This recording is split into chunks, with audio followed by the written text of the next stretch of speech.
임재로 함께 보고 있습니다. 13장 출가와 재가를 묻지 않는다. 임재 스님께서 여러 대중들을 위해 설법하셨다. 오늘날 불법을 닦기 위해 출가한 젊은이들은 무엇보다도 스스로를 믿는 것이 중요하다.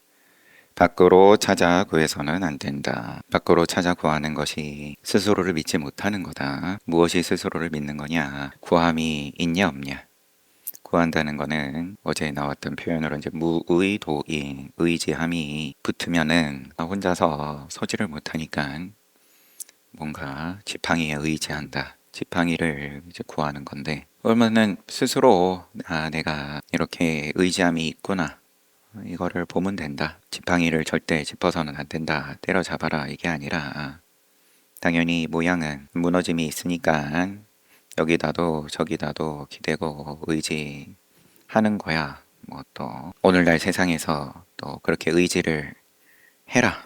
의지 안 하면 안 된다. 뭐 정해놓고 돌아가는 것들도 있는 게 아니라 통째로 다 그렇죠. 지켜줄 테니까 세금 내라. 그래서 이제 그거를 다 부정할 것 같으면은 이제 정글에 살아야 되는데 뭐 그래도 안 되죠. 그러면 다 자살해야 되죠. 매일 공양을 먹어야 공양에 의지해야 사라지니까 그럼 그것도 안 하겠다고 음식을 끊고 숨도 의지하지 않겠다고 숨도 끊고 6년 해봤는데 소용없더라 서가모니 부처님께서. 그럼에도 오늘 여러분은 저 부질없는 형상만의 경계에 묶여 의지를 하겠다에 묶이든 의지를 안 하겠다에 묶이든 형상을 가지고 어떻게 해보려는 것 자체가 묶인 거고 그게 의지한다라는 거고 그릇된 것과 삿된 것을 구별하지 못한다. 이게 상식으로 통용이 되는 질서 내지는 윤리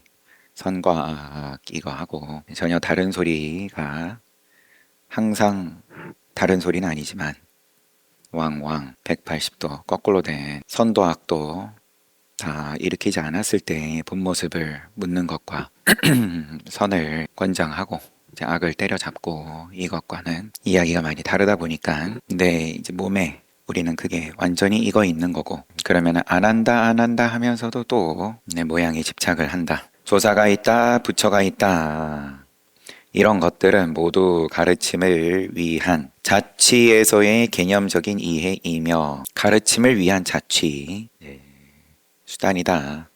교를 위한 수단이고 구체적인 현재의 사실이 아니다. 어떤 사람이 한 구절의 말을 가지고 뜻을 숨기고 나타내는 데 이르면 한 구절의 말을 가지고 뜻을 숨기고 숨기든 나타내든 여기에 이르면 그러니까 한 구절의 말에 이리저리 휘둘리키는데 모두 의심을 내어 이리저리 생각하고 앞뒤로 찾아 물어서 어찌할 줄 모르니 매우 번잡스럽기만 하다. 대장부들이여 정치를 논하여 옳다 그르다 떠들고 여색과 재물을 논하여 쓸데없는 희론으로서 헛되이 세월을 보내지 말라. 선생은 오늘 출가와 재가를 문제 삼지 않겠다.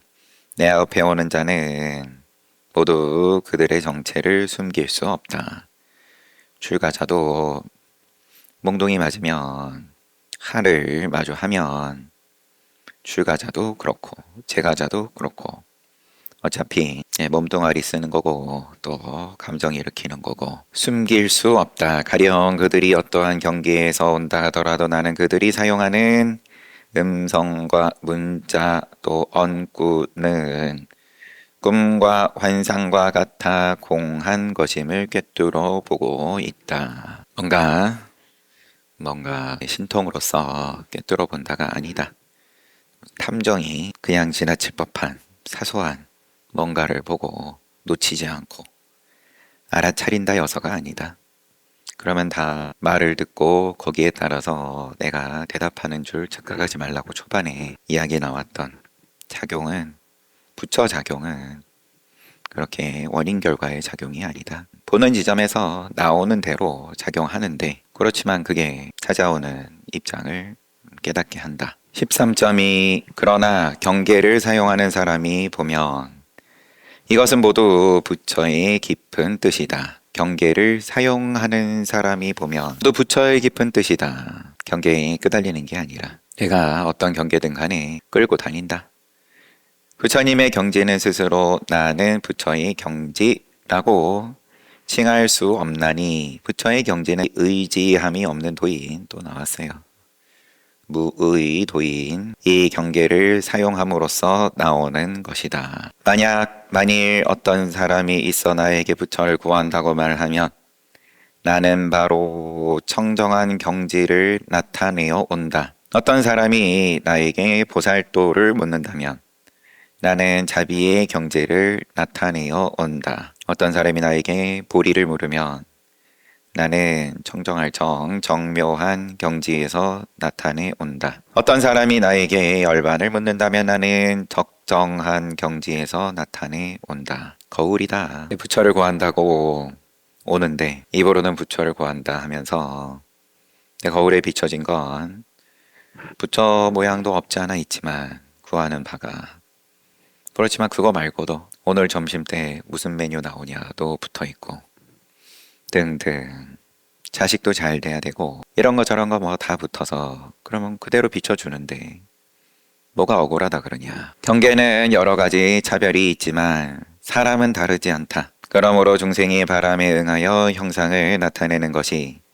물 위를 비추는 달과 같다고 한다. 중생의 바람에 응하여 형상을 나타내는 것이 그대로 그럼 달 모양 그대로 물에 천만억 화신불로서 다 비추는 건데 이 모양이든 저 모양이든 다 부처 모양이다. 그런 말 또 책임질 수 있는 사람은 또 그런 소리 할 테고 왜냐하면은 어차피 거울 모양이니까 그대로 오는 족족 다 그대로 비출 수 있는 허공과 같아서 티끌 하나 없어가지고 거울 앞에 오는 그대로 비추는 입장과 그 다음에 나는 한결같이 자손을 걱정하면서 늘 그러면 그 걱정이 그게 뭐 보살의 마음이기도 한 거지만 앞에 뭐가 오든 간에 거울에 비춰지는 모습은 아들 걱정이다. 뭐라고 해야 될런지. 13.3 함께 돌을 닦는 여러 벗들이여 그대들이 만약 여법이 되려거든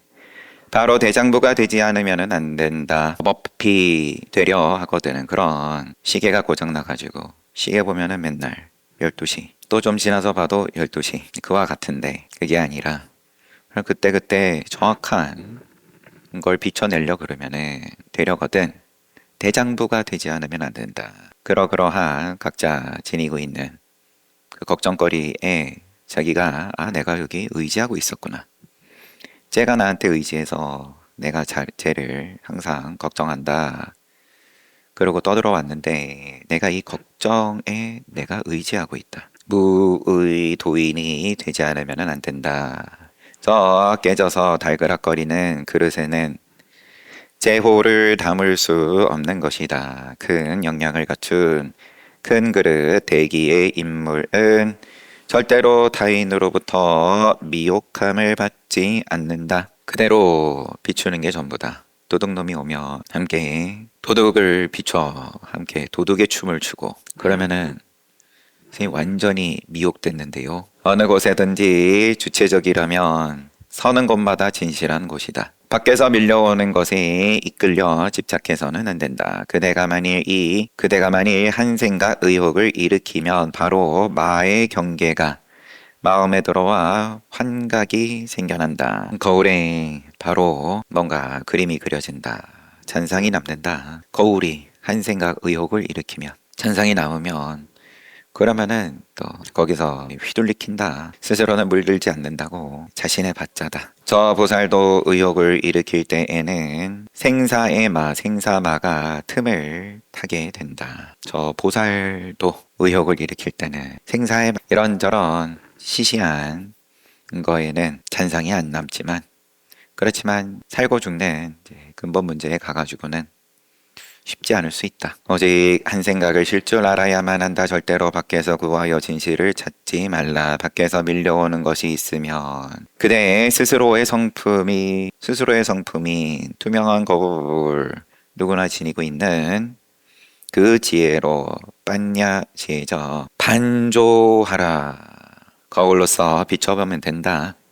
그대는 다만 현재에서 전체적으로 작용하는 주체만을 믿으라. 약간 이제 표현에서 대꾸를 하는 거겠죠. 이제 밀려오는 이제 점차로서의 모든 모양이 다 이제 그와 같은 건데, 거울은 왼쪽 상단 점 찍은 것부터 모니터가 화면을 이제 보여줄 때, 그럼 점을 하나하나 찍어가지고 오른쪽 하단의 마지막 점까지 쭉 찍어서 그림을 그리고, 그 다음 장면 그림을 그리고, 그렇게 찍는 게 우리의 눈의 속도로는 쫓아갈 수 없을 속도이니까 우리는 핸드폰 화면을 보든 그러면서 한 번에 다 찍힌다라고 보지만, 부처작용으로서의 거울이 천안으로서의 말하자면, 비유하자면 점 하나하나가 곧 다 눈인 건데, 그냥 한 번에 보는 거다. 현재에서 전체적으로 작용하는 주체만을 믿으라. 거기에는 하나의 차별도 없다. 그대들의 한 생각에 마음이 삼계를 내어 육계 색계 무색계 일으켜가지고, 원인 결과 일으켜가지고 연을 따라 내가 안녕하세요 했으니까 저쪽에서 그 미년 따라 안녕하세요 받았으니까 나도 안녕하세요를 던진다, 준다. 아니면은 안녕하세요를 했는데 왜 안녕하세요가 안 들어오냐, 기분 나쁘다. 이게 연이에요. 경계를 반연에 나타내어 육진 경계인 색성량 미촉법이 된다. 저놈은 매너 없는 놈, 이미 그럼 색이 형성이 된 거예요. 그대들이 지금 외계에 응하여 작용하는 주체적인 활동밖에 달리 또 무엇이 모자란다는 말인가? 바깥 경계에 응하여서 작용하는 주체적인 활동, 주체적인 거울의 작용, 이것 말고 뭐가 더 있어야 돼? 한 찰나 사이에 바로 정토에 들어가고 예토에 들어가고 미륵의 지붕 아래 숨고 저승사자를 피한다. 부처님 지붕 아래 숨어서 사만국토에 들어가서 곳곳을 다니지만 걸림이 없기 때문에 다만 텅 빈 이름뿐이라 라고 보는 것이다. 다 그대로 비출 뿐이다. 13.4 무때에 누가 앞에 삼안국토, 우리 임재록 지금 볼 때는 요거는 처음 나온 것 같은데, 눈한자요 삼만국토로 얘기하니까 어떤 것이 삼만국토입니까? 거기에 걸려서 뭐 물은 걸 수도 있지만, 또 큰 자리에서 열리는 법회이고 하면 또 이렇게 누군가 나서서 물어주는 것이 격식이었을 수 있죠. 임재스님께서 이르셨다. 나는 여러분과 함께 청정하고 아름다운 나라 정묘국토에 들어가서 청정의 옷을 입고 법신부를 설한다. 또한 차별 없는 평등의 나라에 들어가서 무차별국토에 들어가서 정묘를 청정하고 아름다움이라고 해놨네요.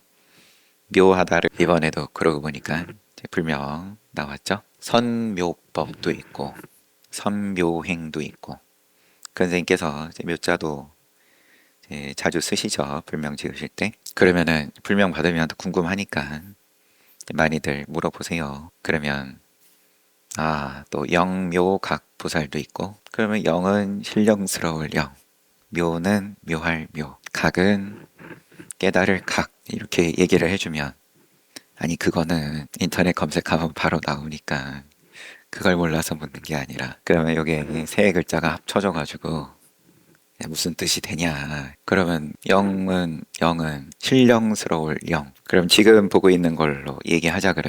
그러면 주체적인 작용, 그게 신령스러운 거고, 거울의 작용이 모양으로서 거울이 아니라 거울도 없고 대도 없다 하신 큰 말씀으로부터 우리가 지금 뻗어 나온 건데, 그러면 거울의 그 모양을 필요치 않는 그런 신령스러운 작용, 묘는 또 묘할 묘, 모양이 없는데 작용이 펼쳐지니까 묘하다. 그것도 그러면 거울의 주체적인 작용이다. 깨달음은 뭐 더 말할 것도 없고, 세 글자가 다 똑같은 소리인데 영묘각이라고 하든 각이라고 하든 아니면 불이라고 하든 그러면은 뭐 무슨 마음일지야 뭐 사람마다 다 다르겠지만 그런 거보다 하는 분도 있을 테고 아니면은 뭐 알쏭달쏭 하든 아니면은 에이 재미없어 하든 이렇게 늘 찾아와서 불명 물어보실 때마다 저는 재밌더라고요. 네, 근데 지금 여기서 이렇게 다 얘기해 버렸으니까 앞으로 별로 안 물어보실 것 같아서 선생님은 뭘 묻든 그냥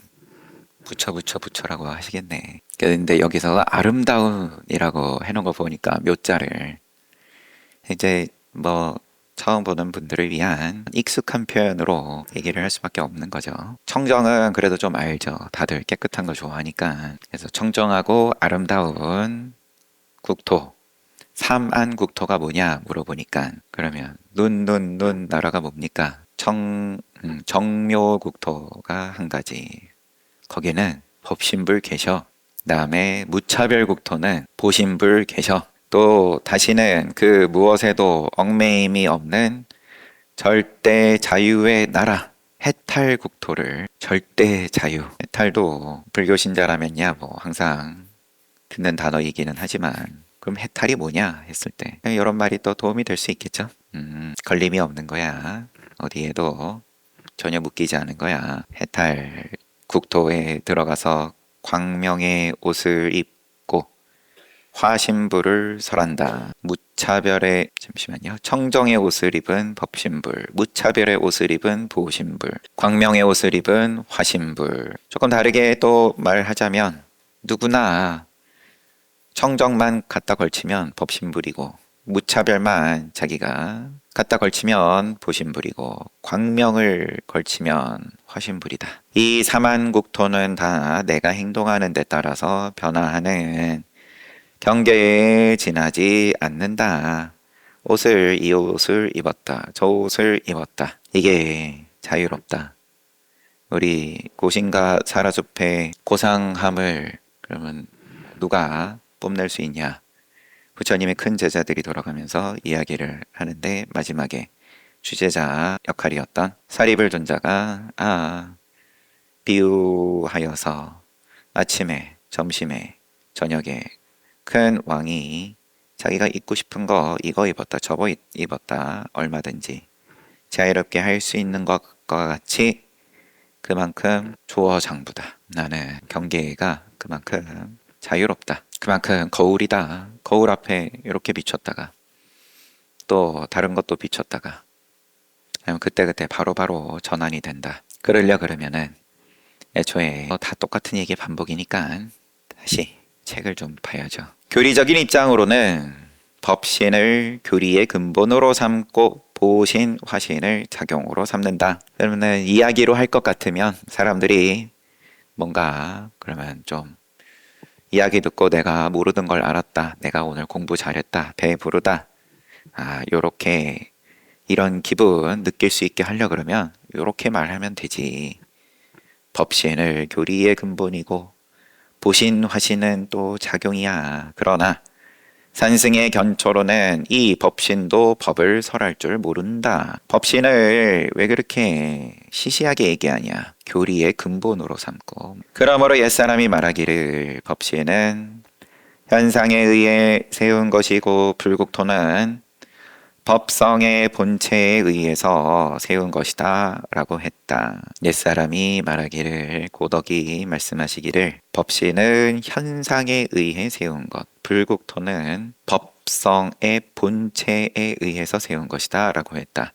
이 법성의 불신 부처 몸과 법성의 불국토는 건립되어진 법이고 의지해서 세워진 국토라는 것을 분명히 알 수 있는 것이다. 그건 소리들은 건립을 갖다 붙이고 하는 것들은 세우고 자시고 빈 주먹에 무엇이 들어있는 것 같이 속이고 또 누렇게 마른 나뭇잎 돈이라고 어린애를 속이는 것과 같다. 가시 풀잎이나 마른 뼈다귀 같은 것에서 무슨 국물을 찾는다는 말인가? 거기 백날 끓여봐라 육수 나오겠냐? 마음 밖에도 달리 진리가 있지 않으며 마음 안에도 또한 얻을 바가 없다. 그런데 다시 무엇을 구한다는 말인가? 관심 가졌으면 뭐 어린아이한테 그러면 경제관념을 공부시켜주겠다. 물물 교환의 어떤 그걸로 됐지 뭐. 그럼 얼른 나뭇잎은 버리고 진짜 배기를 구해야지. 불국토이고 법신이고 앞에 뭐 보신, 화신 다 한꺼번에 계속 그거 쥐고 있으면 그러면은 말은 뼈다귀에다가 열심히 사골 우리겠다고 하는 거다. 그러면은 뭐 가스값만 나가죠. 뭐. 사만국토는 주석 한번 보면 본래 화엄경 입법 계품에서 설해지는 선현비구의 정토이다. 뭐 거기서는 보편적으로 어떻게 사만에 대해서 이야기를 하는지 나오지만 애초에 지금 임재록하고는 볼 필요 없는 거니까요. 임재생께서는 그거 갖다 버리라는 의도니까. 13.5 그대들은 지금 곳곳에서 수행이 있고 증득함이 있다 라고 떠들고 있다. 그러나 잘못 이해해서는 안 된다. 설령 수행에서 얻은 것이 있다 해도 이것은 모두 생사윤회의 업이다. 다 그러면은 다 무너지는, 결국은 지킬 수 없는, 결국이라는 말은 안 맞죠. 이렇게 되면 시간을 붙이는 말이니까 애초에 임시이고 거짓이고 풀잎이나 말은 뼈다귀 같은 거고 이것은 모두 생사윤회의 업이다. 또 그대들은 육도 만행을 빠짐없이 닦는다고 말한다. 열심히 그럼 바람이를 쌓는다라고 하는데 그러나 산승의 견해로서는 모두 업을 짓는 것일 뿐이다. 일체 작위가 인과가 붙는 것들이 생각을 일으키는 것이 뭐뭐를 위해서 이제 목적어가 붙으면 그러면은 다 업이다. 부처를 구하고 법을 구하는 것은 바로 지옥의 업을 짓는 것이요 보살도를 구하는 것도 또한 업을 짓는 것이고 업은 천상의 업이고 지옥의 업이고 나눠 가지고 이야기를 하는 초심자를 위한 선업과 불선업을 이야기를 하는 것이 있고 그 다음에 선업, 불선업 다 사견이다. 정견이 아니다. 그런 의미로서 그러면은 부처를 구하는 또 법을 구하는 모든 것이 다 통째로 지옥의 업이다. 보살도를 구하는 것 또한 업을 짓는 것이고 경을 읽고 교를 펴는 것도 또한 업을 짓는 것이다. 부처와 조사는 꾸밈없이 평상의 자유를 누리는 무사인이다. 평상의 자유를 누리는 무사인다. 일 없는 사람, 무의도인, 무위도인. 그러나 부처와 조사에게 있어서는 번뇌와 조작함이 도리어 자유와 꾸밈없는 무위의 청정한 업으로 변하는 것이다. 그러나 부처와 조사에게 있어서는 일으켜 작용하는 것이 하나하나가 다 부처작용이다. 머리끝에서 발끝까지가 다 눈이다. 천안이다. 부처의 번뇌, 부처의 조작이 다 무위다. 작위, 무위 구분이 없다. 지혜로운 안목을 갖추지 못한 어리석은 수행자들이 있어서 배부르게 밥을 먹고 나서는 또 좌선을 한다고 하고 이런 방편을 쓰고 관법으로서 생각 일어나는 것을 꽉 잡고서 일어나지 않게 하여 뭔가 집중을 시키고 만들게끔 하고 처음에 시끄러운 것을 싫어하고 조용한 것을 구한다고 한다. 초선 사유와 숙고를 가지고 불선업을 멀리하고 감각적 욕망을 멀리하게끔 초선을 이야기를 하는 거고 그러면은 사유와 숙고 없이 그게 정말 좋은 줄 알면 그러면 해라 말아라 할 필요 없이 조용함을 구하게 되고 그 맑음의 맛을 제대로 한번 보고 나면 그러면 조금이라도 시끄러우면 그러면은 어떻게 해서든 간에 털어버리겠다고 그러면 점점 조용한 대로 복이 있어서 조용함을 만드는 데까지 만들고 그러고 더 이상 더 조용한 상황을 만들 복이 다 하고 나면 그러면 이제 원망해야 되는 거죠. 저거는 왜 저렇게 시끄럽냐. 제3선, 4선 뭐 다 마찬가지로 또 무색계 선정 공무변처, 식무변처, 무소유처, 비의상, 비무상처. 그러고도 던져버리신 거니까 서가모니 부처님께서는 이것은 외도법이다. 조사는 이르시되 그대들이 만일 마음의 물결이 일어나지 않게 하여 고요한 것을 보며 마음의 물결을 일으켜 밖으로 관찰하며 그렇게까지 무색계 선정의 끝자락까지 맛을 보시고 서가모니 부처님 성도하시기 전에 그 다음에는 이제 고행 길로 가신 건데 그러면은 숨 쉬는 것으로 인해서 발생하는 미세한 시끄러움이 있다는 거니까요. 그것까지도 그럼 끊어버리겠다. 숨을 멈춤으로써 더욱 뭐 말하자면 이제 그런 표현은 없지만 이제 멸진정에 그 고행을 통해서 멸진정에 들어가셨다라는 말은 없지만 근데 그렇게 만드신 거겠죠. 말하다 보니까 그럴 수 있겠죠. 왜냐하면 멸진정에 대한 이제 경전에서의 묘사는 생각이 다 끊어지고 그 몸도 숨을 멈추고 그러하기에 선정에 들어갈 때는 생각 일으켜서 들어가지만 멸진정에 들어갈 때는 멸진정에서 나올 때는 나와야지 경계조차 없으니까 그래서 들어가기 전에 미리 나올 것까지 다 생각을 일으켜 놓고 들어간다. 예약을 해놓고 들어간다. 안 그러면은 그대로 거기서 못 나오는 거니까 내지는 안 나오는 거니까 뭐 얘기하다 지금. 그대들이 만일 마음의 물결이 일어나지 않게 하여 고요한 것을 보며 고요하고 더욱 고요하고 마음의 물결을 일으켜 밖으로 관찰하며 뭐 관법이 됐든 마음을 거두어 잡아서 안으로 말키며 마음을 응집해서 선정에 들고자 하는 것은 모두 조작이다 라고 했다. 마음을 어떻게 해야 되냐? 마음가짐을 어떻게 해야 되냐? 뭘 마음이라고 생각하냐? 뭐 이렇게 또 들어갈 수도 있는 거고 하지만 이미 말로만 보더라도 마음을 하고 목적어가 붙었으니까 목적이 있는 거니까 그러면 지금 여기라고 표현되는 아라한과부터 해서 그런 깨달음의 경계에서 이미 그 시작부터 빗나간 거니까 그대 자신이 지금 이렇게 법을 듣는데 무엇을 닦고 증득하며 장엄하려 하느냐? 뭘 자꾸 폼을 잡으려 그래? 뭘 이쁘게 만들려 그래? 뭘 화려하고 멋지게 뭘 자꾸 훈장을 하나 더 달려 그래? 진리는 닦을 수 있는 물건이 아니요 꾸밀 수 있는 물건이 아니다. 만일 그대 자신을 깨달음의 진리로 장엄할 수 있다면 모든 것을 장엄할 수 있을 것이다. 그러므로 잘못 이해해서는 안 된다.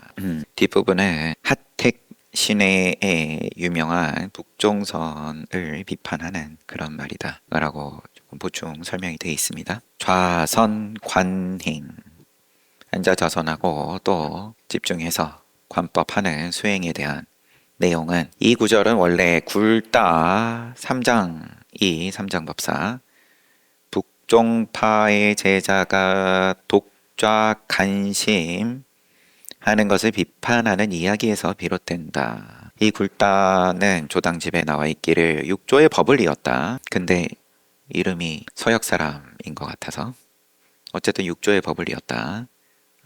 바로 나와요. 그는 인도 출신이다. 육조 스님께 그러면 인도 출신 제자도 있었네요.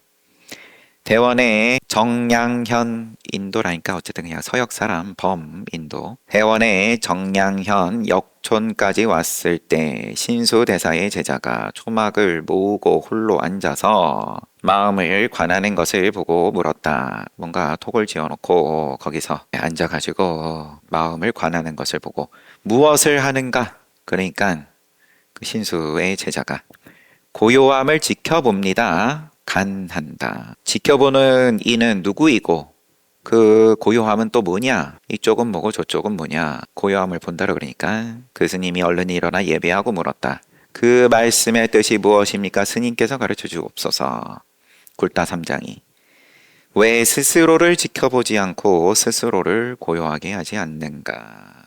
이 스님이 대답이 없자 삼장께서 그의 근성이 매우 둔한 것을 보고 못 알아먹는 걸 보고 그대의 스승은 누구인가? 신수화성입니다. 그대의 스승은 이 법만을 가르치던가 아니면 다른 뜻이 있던가. 너희 스승은 너가 방금 얘기한 고요함을 지켜본다. 그거만 얘기했어? 그거 말고 또 그래도 하신 말씀이 있어?